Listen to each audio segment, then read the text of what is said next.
നിങ്ങൾക്ക് planar use ചെയ്യാൻ ഇഷ്ടമാണ് അല്ലെങ്കിൽ എന്തെങ്കിലുമൊക്കെ ഓർമ്മപ്പെടുത്താൻ എഴുതി വെക്കുന്നവരാണെങ്കിൽ അവർക്ക് ഇഷ്ടപ്പെടുന്ന ഒരു ഐറ്റമാണ് ഈ ഷെയർ ചെയ്യുന്നത്. ഇതിൻ്റെ പേര് മാഗ്നറ്റിക് ഡെയിലി പ്ലാനർ എന്നാണ്. അതായത് നമുക്കിത് ഒരു മാഗ്നറ്റിക് ഷീറ്റാണിത്. ഇത് നമുക്ക് ഫ്രിഡ്ജിലോ സ്റ്റീൽ അൽമാരയമോ ഒക്കെ സ്റ്റിക്ക് ചെയ്ത് വെക്കാം. എന്നിട്ട് അന്നന്നത്തെ കാര്യങ്ങളൊക്കെ ഓർമ്മപ്പെടുത്താൻ ഇതിൽ എഴുതി വെക്കാം. ഇത് പല മോഡലിൽ വരുന്നുണ്ട് കേട്ടോ. ഇപ്പോൾ ഈ കാണുന്നത് മൺഡേ ടു സൺഡേ വരെയുള്ള കാര്യങ്ങൾ എഴുതി വെക്കാനുള്ള സെക്ഷനുള്ള മോഡലാണ്.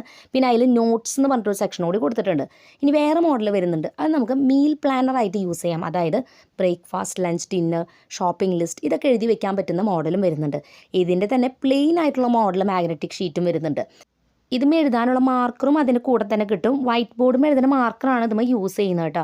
പിന്നെ ഈ ഒരു ബോർഡ് യൂസ് ചെയ്യുമ്പോൾ ശ്രദ്ധിക്കേണ്ട ഒരു കാര്യം, നമ്മളിത് എഴുതി വെച്ചിട്ട് ഒരാഴ്ച കഴിയുമ്പോൾ ഇത് മാച്ച് കളയണം.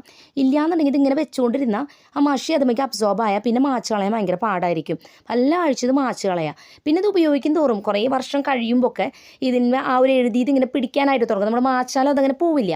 അങ്ങനെ വരുമ്പോൾ നിങ്ങൾക്ക് ഈ ഒരു വൈറ്റ് ബോർഡുമേ സ്റ്റിക്ക് ചെയ്യുന്ന വാൾപേപ്പർ മേടിക്കാൻ കിട്ടും. ഇത് അതിൻ്റെ മുകളിൽ സ്റ്റിക്ക് ചെയ്ത് കൊടുത്താൽ നിങ്ങൾക്ക് വീണ്ടും ഇത് റീയൂസ് ചെയ്യാം.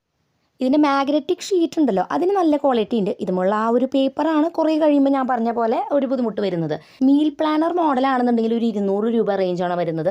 പിന്നെ ഈ ഒരു മോഡൽ കാണുന്ന ഒരു 250 രൂപ. അങ്ങനെ പല പല ഡിസൈനുകളുടെ മാറ്റം അനുസരിച്ച് ഇതിൻ്റെ പ്രൈസിൽ മാറ്റം വരാറുണ്ട്. റൈറ്റ് സൈഡിൽ പ്രൊഡക്റ്റ് ലിങ്ക് ടാഗ് ചെയ്ത് കൊടുത്തിട്ടുണ്ട്. നിങ്ങൾക്ക് ചെക്ക് ചെയ്ത് നോക്കാം.